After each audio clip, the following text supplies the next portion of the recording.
Assalamualaikum warahmatullahi wabarakatuh. Waalaikumsalam warahmatullahi wabarakatuh. Bagaimana kabar anak-anak hari ini? Alhamdulillah luar biasa. Allahu Akbar. Kelihatannya Bapak ini kurang semangat ya. Gimana kita terus semangat dulu? Boleh. Yuk kita bersama-sama ya. 1, 2, 3. Tepuk semangat. Semangat. Semangat. Nah, jadi hari ini kita akan belajar bertema 6, tema cita-citaku ya. Nah, anak-anak, kita ini sekarang lagi berada di negara mana sih? Indonesia. Betul. Kalian tahu nggak di Indonesia itu dulu banyak banget kerajaan-kerajaan. Ada yang tahu nggak kerajaan apa aja? Kerajaan Kutai. Terus? Demak. Itu terus? Ya, ada Mataram, ada Majapahit juga ya. Nah, kalian tahu nggak beliau ini siapa? Betul. Jadi beliau ini patih dari kerajaan Majapahit, yaitu Gajah Mada.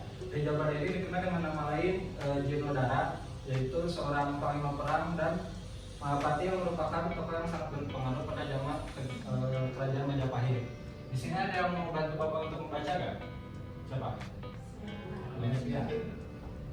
Cita-cita besar Patih Gajah Mada.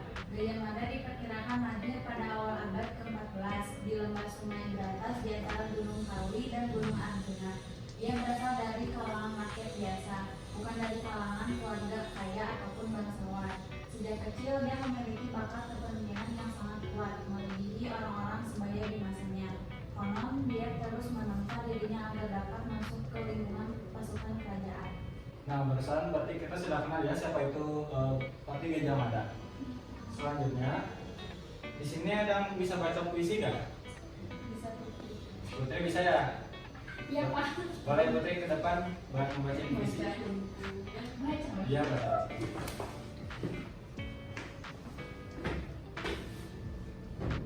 Wahai Patih Gajah Mada, sejarah telah mengukir nama besarmu, sejarah telah mengakui kepemimpinanmu, sejarah telah mencatat keberanianmu.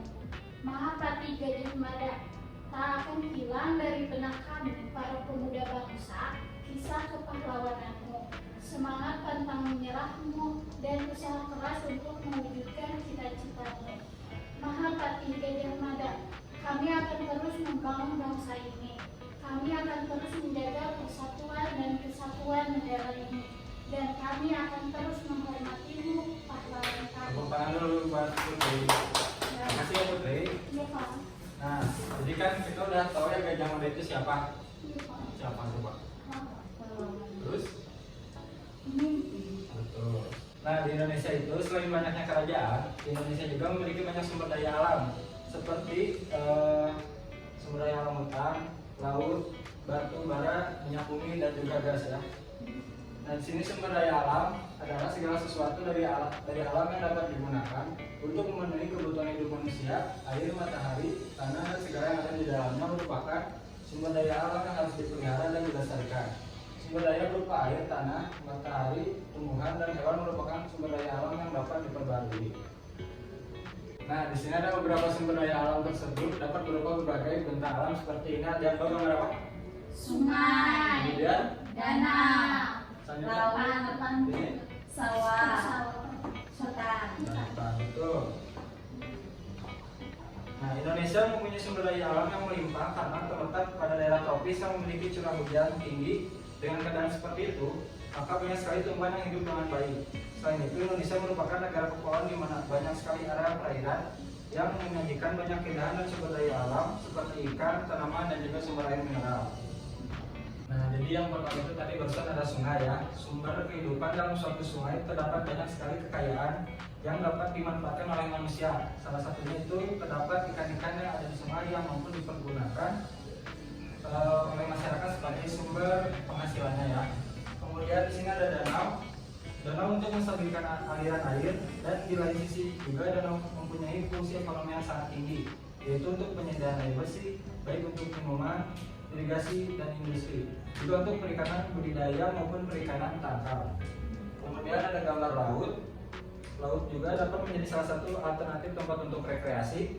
selain menjadi sumber protein terbesar di dunia, laut juga memiliki berbagai bahan pangan lainnya. Alasannya mengapa laut memiliki peran yang sangat penting bagi kehidupan di bumi, yaitu laut menjadi pengendali bagi iklim di dunia. Kemudian ada gambar sawah. Sawah untuk bercocok tanam padi karena bahan pokok pangan masyarakat Indonesia adalah beras ya. Beras diproduksi daripada yang ditanam oleh masyarakat yang mata pencariannya sebagai petani.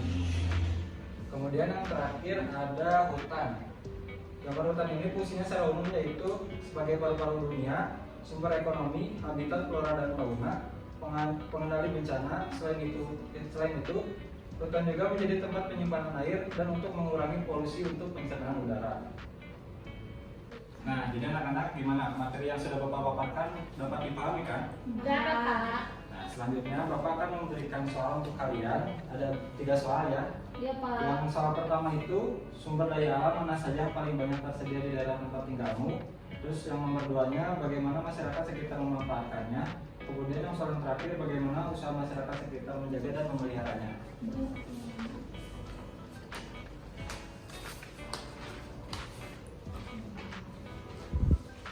Bagaimana anak-anak sudah dikerjakan? Sudah, Pak. Kesulitan nggak? Tidak, Pak. Belum ada. Kalau gitu boleh salah satu seorang boleh ke depan untuk menjawab pertanyaan tersebut. Siapa yang berani? Ajeng salah. Boleh.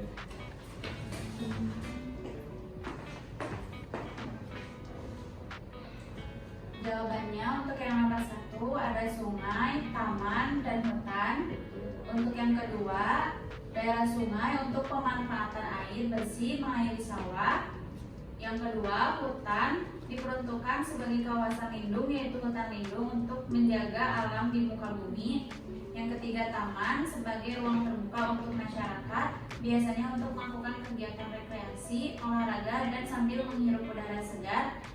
Dan jawaban yang ketiga yaitu dengan cara menanam pohon, merawat pohon beserta lingkungannya, tidak menebang pohon sembarangan atau membakar lahan. Betul. Jawabannya pernah sama nggak sama? Sama, Pak. Nah, jadi terima kasih aja sudah menjawab ke depan ya. Iya, Pak. Jadi semua materi yang sudah Bapak paparkan udah mengerti kan apa saja yang pertama? Tentang pahlawan. Betul. Kemudian Sumber daya alam. betul sekali. Nah, mungkin cukup sekian pembelajaran hari ini. Mohon maaf bila Bapak ada salah kata atau tidak enak. Wabillahi taufiq wal hidayah. Wassalamualaikum warahmatullahi wabarakatuh. Waalaikumsalam warahmatullahi wabarakatuh.